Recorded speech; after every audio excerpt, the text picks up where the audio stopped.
like I say, I remember the telephone. Right. Thrilled spitless, you can do what? And phone and... I remember when we got our first radio. Oh, yeah? Oh, yes. Gathering around the radio? Oh, yeah. Amos and Andy and Fibber McGee and Molly. Oh, it was sacred. Yeah. You didn't answer the sacred phone when they were on. When the radio was on? Oh. Well, yes. You know, I think a lot of those radio broadcasts can be found online. Yeah. I believe. I mean, I know that they're out there somewhere. So you want to hear how Granny became a nurse? Well, that's the next thing. Yeah. When did she decide to be a nurse? I can tell you.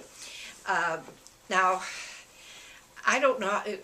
Julia, she's an only child. She's in Broadway High School. And I know Mother didn't brag it up. But she had exquisite clothes. Julia would make every one of them. I suppose you have to talk to them. No, go ahead. You can, if you need to walk around, go for it.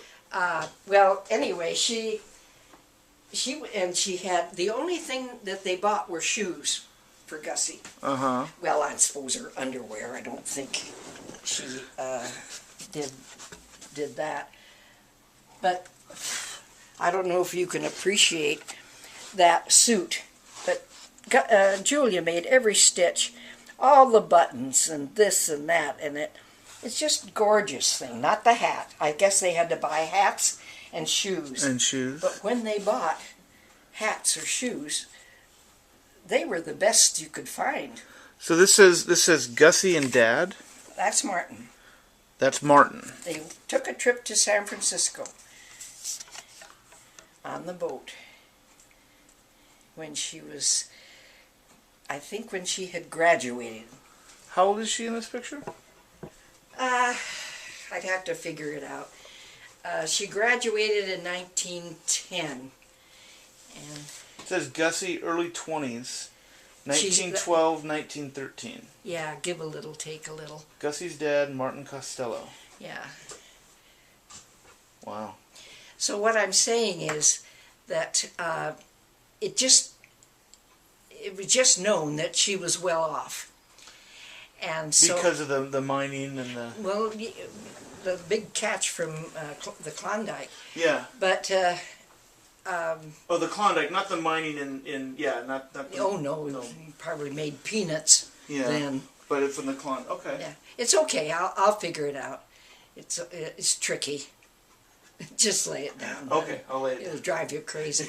That's Granny's first communion. This here? Yes. Looks like... Oh, no, the round picture. Oh, the round one. Oh, okay. Well, that's her graduation from the nursing. Look at those waistlines. Can you believe it? Wow.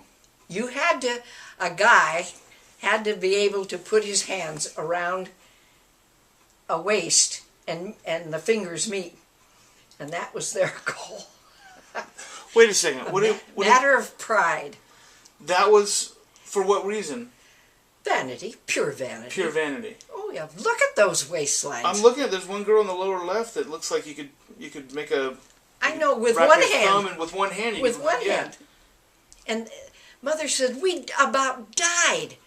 There's a corset in there that is sewed up so tight that you couldn't, no wonder women died young. Is Granny Gus the bottom center? Yes. Quite solemn. Quite solemn. Not her laughing self. If you're going to take a picture, then you got to, because this is where she's laughing. She's older. Yeah. But that's Gussie. That's Gussie. I see your smile. Yeah. Oh, I don't know. And I don't who the little boy is a neighbor. Do you know where this was taken? No. Gussie and Friend, 1918, 1919. Yeah. Bernard. It's after the war. Because that guy that's in the background is Bernard. Bernard? And he got a little bit of mustard gas. And he couldn't work. But he was always around and he was crazy about... he was enamored of Gussie. Now Gussie's telling me this. Yeah. And but she couldn't. The sparks weren't there, and how the sparks were with Leonard. Well, that's another story. But I think I have a clue. Yeah. Granny didn't marry until she was 29, and in those days, that was pretty close to being a spinster, which was terrible. Yeah. It was just oh my. So she didn't marry until she was 29. How old was she when she had you guys? Marilyn, she was 31. 31. And I'm she was 33, I guess. Okay. We're only 15 months apart, Mary and I. So did she go to school then before she met Leonard? Oh yeah, because now she's a nurse. I was can I backtrack a Yeah, little? absolutely. We're back at Yeah. She's quite well to do, and Mother had her dander up. Oh, she says, you won't ever have to work. She was getting this, and Granny's telling me this. Her friends would say, oh, you'll never have to work, and you're fixed, you know, blah, Right, blah, you're blah. set. And she got her dander up. She went up to Providence and said, I'm going to be a nurse. You know, something I could do. You know, I'm going to work, you know. I'm wow. not going to just sit around and be a wealthy ne'er-do-well. Yeah. And now this is before Leonard has showed up at all. Okay. She goes up to Providence. And in those days, you didn't have to go to college. The dear nuns would take you in, and you learned the ropes. You carried the bedpans till you were blue in the face.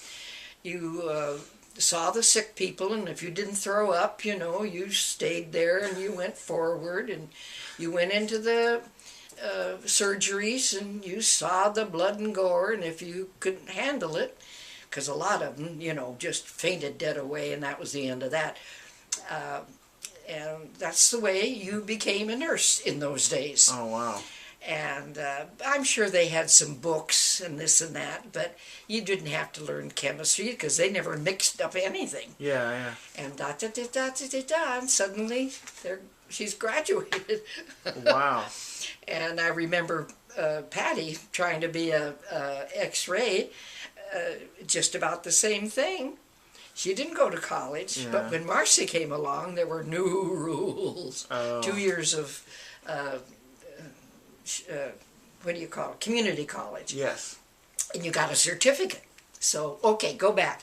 So she became a nurse, and she had her certificate, and she was a woman of independence, and that's Gussie. Yeah. Up one side and down the other.